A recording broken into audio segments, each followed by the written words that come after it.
हाँ तो नमस्कार। कैसे हैं आप सब? उम्मीद करते हैं अच्छे होंगे, स्वस्थ होंगे, मस्त होंगे। बोर्ड परीक्षा की तैयारी कैसी चल रही है कमेंट बॉक्स में ज़रूर बताइएगा।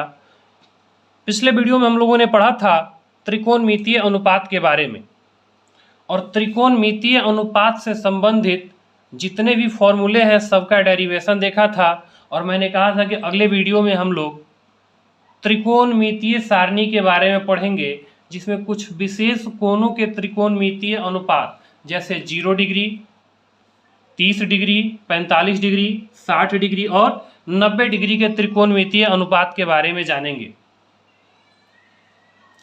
चलिए, ऐसे तो इसका एक विशेष ज्यामितीय मेथड लगा करके हम लोग इसका वैल्यू निकालते हैं, लेकिन यहाँ एक ट्रिक के माध्यम से हम बताएंगे आपको कि किस तरह से इस सारणी को बिना रटे आप लोग क्या करते हैं कि इसको रटना स्टार्ट कर देते हैं। अब आपको रटने की ज़रूरत नहीं है, आप एक विशेष तरीका से इसको आसानी से निकाल सकते हैं। चलिए, सबसे पहले हम लोग साइन वाले घर को भरने का प्रयास करेंगे। ऐसा मान लीजिए कि आपके पास कुछ भी वैल्यू मालूम नहीं है, ना साइन का, ना कॉस का, ना टेन का, ना कॉसेक का, ना सेक का, ना कॉट का। फिर भी हम लोग इस टेबल को एकदम आसानी से भर लेंगे, कोई दिक्कत नहीं होगी। बशर्ते थोड़ा सा वीडियो में बने रहे और ध्यान से देखिएगा मैं जिस तरह से बता रहा हूँ। आप देखिए, साइन के घर वाले वैल्यू को निकालने के लिए सबसे पहले आप क्या करेंगे कि अपने मन से 0, 1, 2, 3, 4 लिखेंगे। क्या लिखा मैंने? 0, 1, 2, 3, 4। अब हमारा जो अगला स्टेप होगा, इस सब में 4 से भाग लगा देंगे। सब में 4 से भाग लगा देंगे। ध्यान से देखिएगा, पहला स्टेप 0, 1, 2, 3, 4 लिख दिए, और दूसरा क्या किए तो सब में 4 से भाग लगा दिए। अब जो कट रहा है उसको कटा देंगे। तो जैसे 0/4 है, तो आपको पता है कि किसी भी संख्या से जब 0 में भाग लगाएंगे तो हमेशा क्या होगा? 0 होगा। 1/4 ये तो कटने वाला नहीं है। हाँ, 2/4 ये कट सकता है। 2 दूनी 4, तो ऊपर 1 हो गया, नीचे 2 हो गया। 3/4 ये तो कटेगा नहीं। 4 से 4 कट गया, क्या बचा? 1। फिर से पहला स्टेप कि 0, 1, 2, 3, 4 लिख देंगे। दूसरा सब में 4 से भाग लगा देंगे। उसके बाद जो कटेगा उसको कटा कर लिख दिया, और अंतिम स्टेप कि सब का वर्गमूल निकाल देंगे। तो 0 का वर्गमूल क्या होगा? तो 0 का वर्गमूल 0 हो जाएगा। 1 का वर्गमूल 1, 4 का वर्गमूल 2, 1 का वर्गमूल 1, 2 का वर्गमूल नहीं निकलेगा तो ये रूट के अंदर ही रह जाएगा। 3 का वर्गमूल नहीं निकलेगा, ये रूट के अंदर ही रहेगा। और 4 का वर्गमूल कितना हो गया? 2, और 1 का वर्गमूल 1। इस तरह से जो आप यहाँ वैल्यू को देख रहे हैं कि 0, 1/2, 1/√2, √3/2 और 1, तो ये आपका हो गया साइन वाले घर का वैल्यू। ये आप याद भी कर सकते हैं, या इस तरीके को अगर अच्छे से आप समझ जाते हैं तो बनाने में एकदम थोड़ा सा भी मेहनत नहीं लगेगा। तो मैं आपको बताना चाहूँगा कि आप इसको याद ही कर लीजिएगा। क्यों इतना सॉल्यूशन करने में टाइम वेस्ट करेंगे? ये 5 मान आपको आसानी से याद हो जाएगा। पहला 0, दूसरा 1/2, तीसरा 1/√2, चौथा √3/2 और पांचवा 1। तो चलिए, इसको हम लोग फिल कर देते हैं अब साइन वाले घर में। इसको हम लोग अब साइन वाले घर में फिल कर देते हैं। तो पहला हमारा आया था 0, दूसरा आया 1/2, तीसरा आया 1/√2, और फिर चौथा था √3/2, और फिर लास्ट 1। इस प्रकार से हमने साइन के घर को फुलफिल कर दिया है। अब यहाँ से अगर हम बात करें कि साइन 0 डिग्री का वैल्यू क्या होगा, तो 0। साइन 30 डिग्री का वैल्यू क्या होगा? 1/2। साइन 45 डिग्री का वैल्यू क्या होगा? 1/√2। इस तरह से आप बता सकते हैं। ये तो हमारा हुआ साइन वाले घर के लिए। अब कोस कैसे भरेंगे? तो एकदम बहुत ही आसान है। बहुत ही आसान है। कोस वाले के लिए हम लोग कोई कैलकुलेशन नहीं करने जाएंगे, बस यहीं से देखिएगा कि इधर से आएगा और ये इस तरह से उल्टा भरते चला जाएगा। पहले कौन आएगा, तो पहले 1 आएगा, फिर √3/2, फिर 1/√2, फिर 1/2 और फिर 0। चलिए भरते हैं। पहले 1 आया, फिर √3/2 आएगा, फिर 1/√2 आएगा, फिर 1/2 आएगा और अंत में 0 आएगा। कितना आसान है। साइन का वैल्यू बस याद रखना है, उसके बाद कॉस को हम आसानी से भर पाएंगे। अब चलिए 10 को कैसे भरेंगे, थोड़ा सा दिक्कत करना पड़ सकता है आपको, थोड़ा सा। मैंने बताया था आपको एक भागफल संबंध सूत्र जब पढ़ा रहे थे तो बताए थे कि tan थीटा बराबर क्या होता है। tan थीटा बराबर हम बताए थे कि sin theta by cos theta होता है। इसी फॉर्मूले की सहायता से हम यहाँ निकाल सकते हैं और बिल्कुल आसानी से निकाल लेंगे। देखिए sin theta by cos theta बराबर क्या होता है, tan थीटा।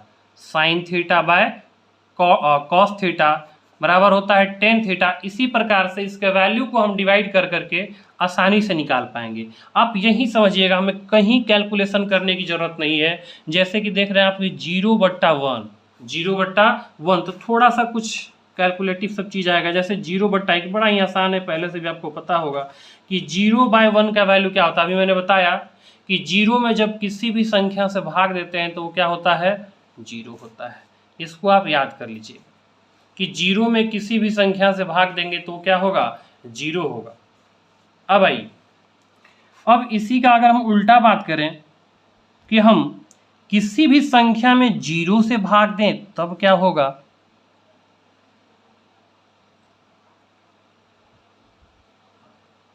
किसी भी संख्या में 0 से भाग दें तब क्या होगा, तो याद रखिए इनफाइनाइट होता है। कैसे, आइए करके दिखा देते हैं आपको। आप 0 से जब भाग लगाएंगे, 0 से जब भाग लगाएंगे 1 में, तो ये 0 बार में 1, 0 बार में 0 आया, फिर से 1, कितनों बार में खिलाइए, 2 बार में खिलाएंगे, फिर से 0 आया, फिर से 1। ये प्रक्रिया लगातार चलती रहेगी। इस प्रकार हम कह सकते हैं कि 1/0 का जो वैल्यू होता है ये अपरिभाषित होता है, इसको हम परिभाषित नहीं कर सकते। तो जब भी हम 0 से भाग लगाएंगे, जब भी 0 से भाग लगाएं या 0 डेनोमिनेटर में हर में रहे तो उसका वैल्यू इनफाइनाइट होगा, और 0 ऊपर रहे तो उसका वैल्यू 0 हो जाएगा। अब हम tan थीटा के घर को फुलफिल करते हैं। जैसा कि 0/1, तो ये क्या हो जाएगा, 0। अब यहीं आप ध्यान से देखिएगा, 1/2 डिवाइड बाय √3/2 करेंगे तो 2 से 2 क्या हो रहा है, कट रहा है। 2 से 2 क्या हो रहा है, कट रहा है। देखिए 2 से 2 क्या हो गया, कट गया। तो 2 से 2 कट गया तो ऊपर में बच गया 1 और नीचे बच गया √3। इतना आसान है। यहाँ भी देखिए √2 से √2 कट गया। ऐसा सोचिए कि √2 से √2 कट गया तो ऊपर भी 1 बचा, नीचे भी 1 बचा, तो नीचे 1 लिखने की आवश्यकता नहीं है, क्योंकि 1 लिखिए अथवा न, उससे कोई फर्क पड़ता नहीं है। क्योंकि आप जानते हैं कि किसी भी संख्या में 1 से भाग लगाने पर उसमें कोई परिवर्तन नहीं होता है। दूसरा, अब देखिए 2 से 2 कट रहा है, 2 से 2 क्या हो गया, कट रहा है, तो ऊपर बच गया √3 और नीचे बच गया 1, और नीचे 1 लिखने की आवश्यकता नहीं है। अभी मैंने बताया कि 1/0 यानी 0 से किसी संख्या में भाग लगाते हैं तो वो अपरिभाषित हो जाता है। तो ये तीनों जब हम आसानी से फुलफिल कर लिए, पहला नंबर तो बस हम बताए इसके कैलकुलेटिव भाग को कि थोड़ा सा कैलकुलेट करना है। उसके बाद जैसे ही साइन का वैल्यू पता चल जाएगा तो आप कोस वाला कितना आसानी से निकाल लिए। साइन का वैल्यू 0, 1/2, 1/√2, √3/2 और 1, और इसी वैल्यू को इस तरह से रिवर्स मोड में हम लोग भरते चले आए। पहले 1 आया, फिर √3/2 आया, फिर 1/√2 आया, फिर 1/2 आया, और फिर लास्ट में 0 आया। अब 10 की बारी थी, तो 10 के बारे में बताया कि साइन थीटा बट्टे कॉस थीटा बराबर tan थीटा होता है, और इस तरह से हम भाग लगा लगा के लिख दिए कि 0/1 है तो ये 0 हो जाएगा। 2 से 2 कट गया, ऊपर 1 बचा, नीचे √3 बचा। √2 से √2 कट गया, 1 बचा। फिर देखिए 2 से 2 कट गया, ऊपर √3, नीचे 1 लिखने की आवश्यकता नहीं है, और 1/0 अपरिभाषित हो जाता है। अगला, अब जैसे ये 3 निकलेगा तो आप पढ़े होंगे कि ये 3 जो होता है ना, ये तीनों का उल्टा होता है। जैसे ये साइन है तो साइन का उल्टा क्या होगा, कॉसेक। साइन का उल्टा क्या हो जाएगा, कॉसेक। साइन का उल्टा क्या हो जाएगा, तो कॉसेक। ये आपने पढ़ा था। उसके बाद बताए थे कि कॉस का उल्टा क्या होता है, तो बताए थे सेक होता है। कॉस का उल्टा क्या होता है सर, तो सेक। कॉस का उल्टा क्या हो जाएगा, सेक। और टेन का उल्टा क्या हो जाएगा, कोण। यानी इसके व्युत्क्रम मान को हम जब इस सब में भर देंगे तो हमारा टेबल पूरा फुलफिल हो जाएगा। चलिए भरते हैं, देखेंगे। जैसे ये 0 है तो हम बोले क्या कि साइन वाले घर का जितना भी वैल्यू है सबको व्युत्क्रम करके यानी उल्टा करके कॉसेक वाले घर में फुलफिल कर देना है। अब जैसे 0, तो 0 को उल्टा क्या होगा, आइए थोड़ा समझते हैं कि 0 का उल्टा क्या होगा। 0 का उल्टा क्या होगा, ये थोड़ा इसको देखते हैं। जैसे 0 है तो आपको पता है कि जैसे कोई भी संख्या होता है तो उसके नीचे में 1 छुपा रहता है, ठीक है। अब इसको हम उल्टाएंगे तो 1 जाएगा ऊपर और 0 आ जाएगा नीचे। अब अभी तुरंत हमने पढ़ाया था कि 1/0 यानी नीचे में 0 हो तो इस वैल्यू को अपरिभाषित कहते हैं। तो इस तरह से आप याद रखेंगे, इस तरह से आप याद रखेंगे कि 0 का उल्टा अपरिभाषित होगा और फिर अपरिभाषित का उल्टा करेंगे तो ये फिर से 0 हो जाएगा। क्या क्लियर? चलिए अब हम कॉसेक वाले घर को फुलफिल करेंगे। तो अभी मैंने बताया कि 0 का उल्टा क्या होगा, तो अपरिभाषित हो जाएगा। उसके बाद 1/2 है तो इसको उल्टाते हैं। 1/2 को उल्टाएंगे तो 2 जाएगा ऊपर और 1 आ जाएगा नीचे। तो ये हो गया 2/1, नीचे में 1 लिखने की जरूरत नहीं है। 1/√2 है, इसको उल्टा देंगे तो 1/√2 को उल्टाएंगे तो √2 जाएगा ऊपर और 1 आ जाएगा नीचे, अर्थात ये हो गया √2। ये देखिए √3/2 है, इसको उल्टाएंगे तो 2 गया ऊपर और √3 आ गया नीचे। 1 का उल्टा करेंगे तो ये क्या हो जाएगा, 1 हो जाएगा। तो ये हमारा कॉसेक हो गया। अब हम सेक को भरेंगे। तो आपको पता है कि सेक किसका उल्टा होता है, तो कॉस का उल्टा सेक होता है। कॉस का उल्टा क्या होता है, सेक। तो कॉस वाले जितने भी वैल्यू है सबको उल्टा कर करके हम किस में भर देंगे, सेक में भर देंगे। कॉस वाले घर के जो भी वैल्यू हैं सबको उल्टा करके सेक में भरेंगे, अर्थात 1 का उल्टा 1 हो जाएगा। चूंकि 1 को हम लिख सकते हैं 1/1, अब इसको उल्टा भी करेंगे तो वही हुआ 1/1, अर्थात 1 हो गया। तो 1 का उल्टा 1 हो गया। अब √3/2 को उल्टाएंगे तो 2 जाएगा ऊपर और √3 आएगा नीचे। 1/√2 को उल्टाएंगे तो √2 जाएगा ऊपर, 1 आएगा नीचे, तो 1 नीचे लिखने की जरूरत नहीं है। 1/2 है, उल्टाएंगे तो हो जाएगा 2। 0 का उल्टा तभी तुरंत हमने पढ़ा कि अपरिभाषित होता है। उसके बाद रह गया हमारा 10। तो 10 का तो हम दो तरह से निकाल सकते हैं। एक जैसे कि साइन कॉस में हुआ था कि इधर से रिवर्स आया और भरते चला गया। दूसरा रेसिप्रोकल उल्टा करके भी निकाल सकते हैं। तो चलिए हम उल्टा करके ही निकाल देते हैं। जैसे 0, तो 0 का उल्टा भी हमने पढ़ा है, अपरिभाषित होता है। 1/√3 है, इसको उल्टाएंगे तो √3 जाएगा ऊपर, 1 आएगा नीचे, अर्थात ये √3 हो जाएगा। उसके बाद है 1, तो 1 का उल्टा तो 1 ही होगा। उसके बाद है आपका √3, तो √3 देखिए √3 एक्चुअल में क्या है, √3/1। ये एक्चुअल में है, एक्चुअल में √3/1 है, तो उल्टा करेंगे तो 1 ऊपर जाएगा और √3 नीचे आ जाएगा, अर्थात √3 का उल्टा हो जाएगा 1/√3। फिर यहाँ पे हम अपरिभाषित अभी तुरंत पढ़ाए थे कि 0 का उल्टा अपरिभाषित और अपरिभाषित का उल्टा क्या होगा, 0। देखिए यहाँ कि 0 को उल्टाएंगे तो अपरिभाषित होगा और अपरिभाषित का उल्टा 0 हो जाएगा। तो यहाँ पे हम 0 का उल्टा भरने वाले हैं, 0 अपरिभाषित का, तो अपरिभाषित का उल्टा क्या हो जाएगा, तो ये 0। इस तरह से हम पूरे त्रिकोणमितीय टेबल को फुलफिल कर दिए। उम्मीद करते हैं आपको समझ में आ गया होगा। देखिए और भी बहुत सारे तरीके हैं इसको फुलफिल करने के। ये कंसेप्चुअल और बेसिक तरीका है जो बड़े ही आसानी से आपके दिमाग में सेट हो जाएगा और चुटकी में आप बना सकते हैं इस चीज़ को। जब इसका हम वैल्यू को प्रयोग करेंगे ऐसे क्वेश्चन के साथ तो ये धीरे धीरे धीरे आपको याद हो जाएगा। आप डायरेक्ट बोलने लगिएगा कि 1045 cot 45 का 1 होता है, 1030 का 1/√3 होता है, 1060 का √3 होता है। ये आपको बिल्कुल आसानी से याद हो जाएगा।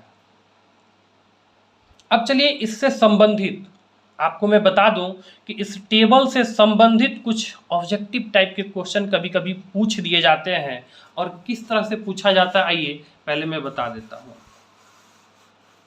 चलिए, यहाँ आप देख पा रहे होंगे कि हमने sine theta, tan theta, sec theta और फिर नीचे में कॉस थीटा, टेन थीटा और कॉसेक थीटा को लिखा है। ये मैंने क्यों लिखा है जरा मैं बताना चाहता हूँ आपको। आप जब ये टेबल को ध्यान से देखेंगे, टेबल को ध्यान से देखेंगे तो यहाँ थीटा है, और थीटा के मान 0 degree, 30 degree, 45 degree, 60 degree, 90 degree, यानी ये मान बढ़ते क्रम में दिया गया है। ये मान बढ़ते क्रम में दिया गया, अर्थात हम कह सकते हैं कि त्रिकोणमितीय अनुपातों का आचरण जबकि थीटा 0 डिग्री से लेकर 90 डिग्री तक विचरण करता है, तो इस क्रम में त्रिकोणमितीय अनुपात में क्या क्या परिवर्तन आते हैं, इसी परिवर्तन से संबंधित कुछ बातों को यहाँ जानेंगे। जैसे मैंने लिखा है कि साइन थीटा, टेन थीटा और sec theta, sine theta, tan और सेक, जब थीटा का मान बढ़ता है तो इसके मान में क्या परिवर्तन आता है, जरा इस सारणी को गौर से देखिएगा, जरा इस सारणी को गौर से देखिएगा। साइन थीटा ये 0 से लेकर के कहाँ तक गया है, 1 तक, अर्थात ये बढ़ते क्रम में गया होगा।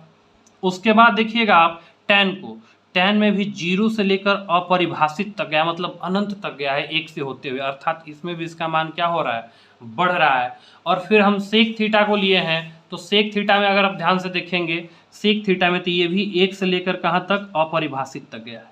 अर्थात ये तीनों केस में साइन थीटा, टेन थीटा और sec theta, sine theta, tan theta और सेक थीटा, ये तीनों में देखें कि इसका मान क्या होता है, बढ़ता है। इसका मान क्या होता है, बढ़ता है। कब, जब थीटा का मान बढ़ेगा, जब थीटा का मान बढ़ता है तो साइन थीटा, टेन थीटा और सेक थीटा का मान भी बढ़ता है। इसी प्रकार से कॉस, इसी प्रकार से कॉस को, टेन को और कॉसे को देखें, कॉस को टेन नहीं बल्कि यहाँ पे कॉट होगा, टेन नहीं बल्कि यहाँ पे क्या होगा, कॉट होगा, याद रखिएगा, टेन नहीं यहाँ पे कॉट होगा। तो कॉस थीटा, कॉट थीटा और कॉसेक थीटा को देखें तो ये सब इसी के ऑपोजिट होगा, ये सब का मान क्या होता है, घटता, आप टेबल में देख सकते हैं। अब आप जैसे ही वीडियो मैंने स्टार्ट किया था तो आप देखे होंगे कि टेबल के ऊपर मैंने यहाँ इस तरह से लिखा है कि π/6, π/4, π/3, π/4। मैंने ये क्यों लिखा है, क्या π/6 का वैल्यू 30 डिग्री होता है, अगर होता है तो कैसे, आइए जानते हैं। आज तक आपने ये सिर्फ पढ़ा होगा कि पाई का वैल्यू 22/7 होता है, पाई का वैल्यू 22/7 होता है, आपने ठीक पढ़ा है। लेकिन यहाँ ये सिर्फ पाई नहीं बल्कि ये पाई रेडियन है, ये पाई रेडियन है, क्योंकि हम कोनों को डिग्री या रेडियन में मापते हैं, कोनों को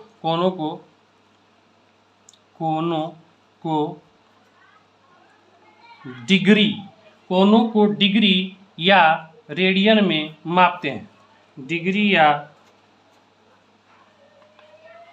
रेडियन में मापते हैं, कोनों को डिग्री या रेडियन में मापते हैं, कोनों को डिग्री या रेडियन में मापते हैं। अब देखिए जैसे 180 डिग्री, तो 180 डिग्री का जो वैल्यू होता है वो रेडियन में होता है पाई रेडियन। क्या होता है, पाई रेडियन। इस बात को याद रखिएगा कि 180 डिग्री का जो वैल्यू होता है वो रेडियन में होता है पाई रेडियन। कितना होता है, पाई रेडियन। अर्थात हम कह सकते हैं कि 1 डिग्री का जो वैल्यू होगा वो हो जाएगा π/180 डिग्री, π/180 रेडियन कह सकते हैं, रेडियन कह सकते हैं कि π/180 रेडियन। इसी प्रकार से आप सबका वैल्यू निकाल, जैसे 30 डिग्री का मैंने लिखा ना, तो 1 डिग्री का मालूम है, जितना का भी निकालना हो उससे आप गुना कर दीजिए। तो 30 डिग्री का निकालना है तो ये हो जाएगा π/180 डिग्री गुना 30 डिग्री। 0 से 0 खत्म, 3 × 6 = 18, अर्थात ये हो गया π/6। तो यही मैंने लिखा है 30 डिग्री के पास कि π/6, अर्थात π/6 बराबर हो गया 30 डिग्री। इसी प्रकार से π/4 बराबर 45 डिग्री, π/3 बराबर 60 डिग्री और π/4, π/4 नहीं होगा, π/4 नहीं होगा, π/2, ये π/2 हो जाएगा। चूँकि 180 डिग्री में जब 2 से डिवाइड करेंगे तो ये हमारा क्या हो जाएगा 90 डिग्री, तो इसलिए हो गया π/2। चलिए धन्यवाद, आज इतना ही। अगर आप कहते हैं तो ये कैसे निकलता है, एक्चुअल में ये ज्यामिति विधि से निकलता है। अगर आप सीखना चाहते हैं, कुछ अच्छा सीखना चाहते हैं, कुछ जानना चाहते हैं कि किस तरह से आता है, तो आप हमें कमेंट बॉक्स में बताइएगा, मैं फिर एक वीडियो बना करके डाल दूंगा कि इसे ज्यामितीय विधि से कैसे निकालते हैं। ये तो हमारा एक ट्रिक हो गया जिससे हम इस टेबल को आसानी से भर पाएँ। अब इससे तो हम सवाल आसानी से बना सकते हैं और एग्जाम में भी आपका एक भी क्वेश्चन नहीं छूटेगा। अब हमारे साथ जुड़े रहें और फिर हमारा एक अगला वीडियो आएगा जो पूरक कोण पे आधारित होगा, पूरक कोणों पे आधारित होगा, और फिर हम लोग उदाहरण सहित पूरे प्रश्नावली को हल करेंगे। बने रहें हमारे साथ। धन्यवाद।